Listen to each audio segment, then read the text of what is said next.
شیخ سوال یہ ہے کہ وہ ممالک جہاں پر سورج چڑھتا نہیں یا غروب نہیں ہوتا، ایسے ممالک میں روزے کی کیفیت کیا ہوگی، اور اسی طرح سے جن ممالک میں بہت لمبے دن ہوتے ہیں وہاں پر کیا کیفیت رہے گی؟ واقعی اس خطہ زمین پر ایسے بھی ملک علاقے پائے جاتے ہیں کہ جہاں پر سورج کے مہینے چمکتا ہی رہتا ہے 6 مہینے تک، یا 6 مہینے تک وہاں پر طلوع ہوتا ہی نہیں ہے، رات ہی رہتی ہے، یعنی دن ہی رہتا ہے یا رات ہی رہتی ہے، ایسے علاقے بھی پائے جاتے ہیں۔ تو واقعی ایسے علاقوں کے اندر کیا ہونا چاہیے؟ ایسے علاقوں والوں کے لیے کیا حکم ہے کہ وہ دیکھیں گے اپنے آس پاس کے ملک کو، اپنے آس پاس کا ملک ہے جہاں پر باقاعدہ طور پر سورج کا ہر روز طلوع ہونا غروب ہونے کا سسٹم موجود ہو، چاہے وہ چند گھنٹے کے لیے ہو، تو پھر وہ اس لحاظ سے اپنے رمضان کا بھی آغاز کریں گے اور اسی لحاظ سے اپنے روزوں کا بھی سحری افطاری کا ان کا پروگرام رہے گا۔ یعنی فرض کرو گرین لینڈ جیسے جو جزیرے ہیں کہ جہاں پر کئی مہینوں تک سورج چند یعنی دن رہتا ہے یا رات ہی رہتی ہے، ہم کہیں گے ان کے قریب 3 کینیڈا وغیرہ اس طرح کے ممالک جو ہیں ان کو دیکھیں گے کہ وہاں پر جہاں پر باقاعدہ ہر روز سورج کا طلوع ہونا غروب ہونے کی چیز پائی جاتی ہے، تو وہاں پر کیا نظام ہے۔ تو ایسے ملک جہاں پر یہ چیز ہے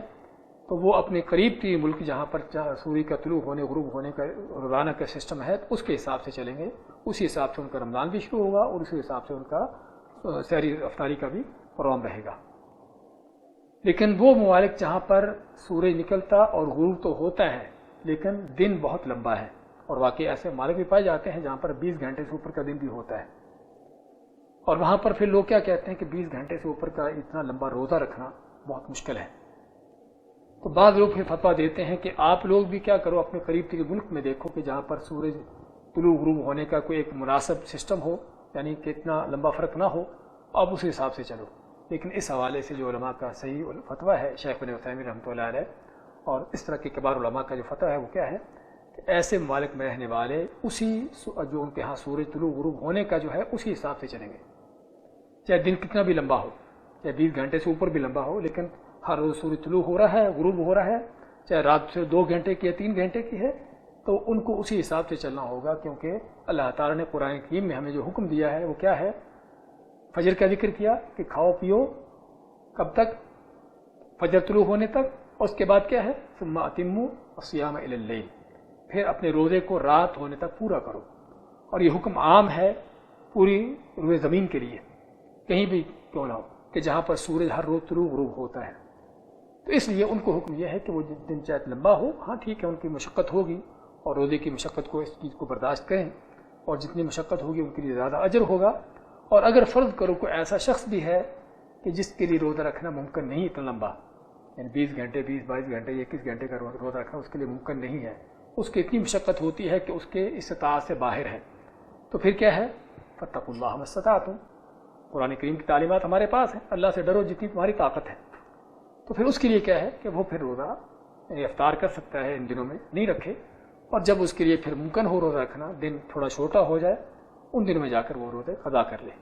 جس طرح کے مسافر اور مریض کی حکم ہے، ہم کہیں کہ یہاں پر بھی یہ شخص چونکہ معذور ہے، اس کے لیے روزہ رکھنا ممکن نہیں لمبے دن میں، تو وہ پھر ان دنوں کو روزہ نہ رکھے، اور جب دن جو ہے معتدل ہوں ان دن میں جا کے وہ روزہ رکھ لیں۔ جزاک اللہ۔ شیخ، ماہ رمضان فضیلتوں والا اور برکتوں والا مہینہ، اس کی اور کیا کیا فضیلتیں ہیں؟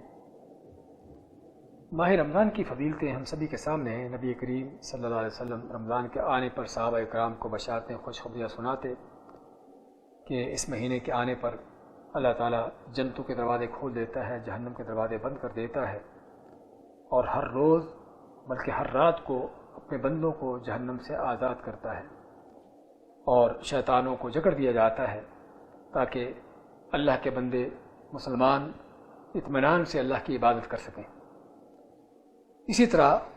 اس مہینے کی فضیلتیں بیان کرتے ہوئے حدیث قدسی میں اللہ تعالیٰ کا فرمان ہے کہ کل عمل ابن آدم لہ الا الصوم، کہ انسان کا ہر عمل اس کے لیے ہے سوائے روزے کے، فإنہ لی وأنا أجزی بہ، کہ روزہ میرے لیے ہے اور میں ہی اس کا اجر دوں گا۔ تو روزہ اللہ کے لیے ہونے کا معنی کیا ہے؟ یہ باتیں تو سبھی اللہ کے لیے ہے، نماز، زکوٰۃ، حج، ہر چیز اللہ کے لیے ہے، لیکن روزہ اللہ کے لیے ہونے کا معنی کہ یہ وہ ایسی عبادت ہے کہ جو بندے اور اللہ کے درمیان وہ راز ہے کہ جس کو صرف اللہ ہی جانتا ہے۔ اس لیے فرمایا کہ اللہ تعالیٰ نے کہ جب یہ میرے لیے ہے اور اللہ بندہ میرے لیے مخلص ہو کے روزہ رکھتا ہے، اس لیے بعض روایتوں میں کیا آتا ہے، یدع طعامہ و شرابہ و شہوتہ من اجلی، کہ بندہ میری خاطر اپنے کھانے پینے کو، اپنی خواہشات کو چھوڑتا ہے۔ تو اللہ فرماتا ہے کہ اگر روزہ میرے لیے تو میں ہی پھر اس کا اجر دوں گا، اگرچہ باقی اعمال کا اجر بھی اللہ ہی دینے والا ہے،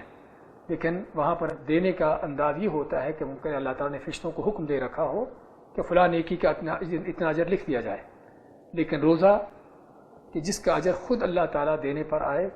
اس میں ہمیں کیا ملتا ہے؟ دو بڑی چیزیں ملتی ہیں۔ ایک تو اللہ تعالیٰ کی اس روزے کے ساتھ محبت، اور روزے دار کے ساتھ اللہ تعالیٰ کی محبت، اور دوسرا اللہ تعالیٰ کی طرف سے جو اجر ملے گا اور جو اجر مقرر ہوگا روزے دار کے لیے، وہ کتنا عظیم اجر ہوگا۔ تو اس سے پتہ چلتا ہے کہ روزہ واقعی کتنی عظیم عبادت ہے،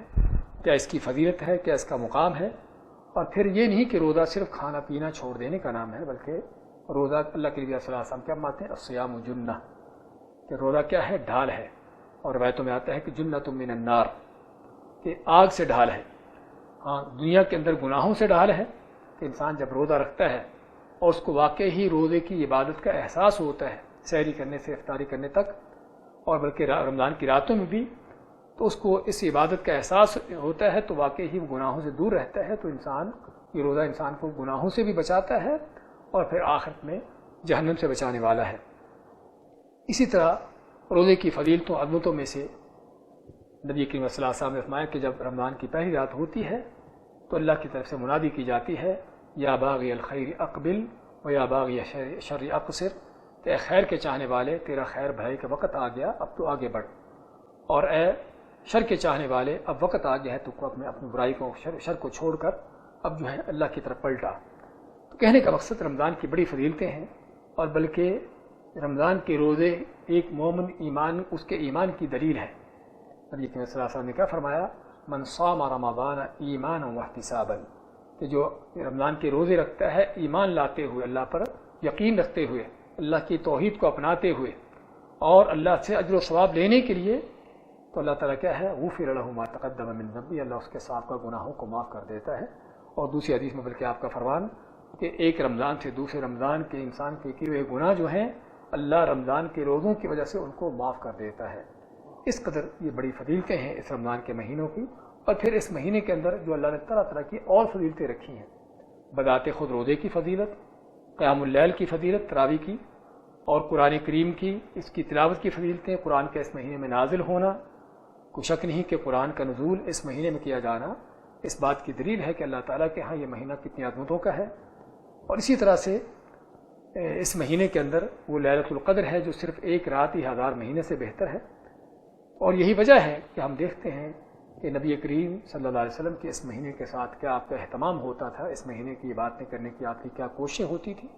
اور اسی طرح آپ کی سنت اور آپ کی سیرت پر چلتے ہوئے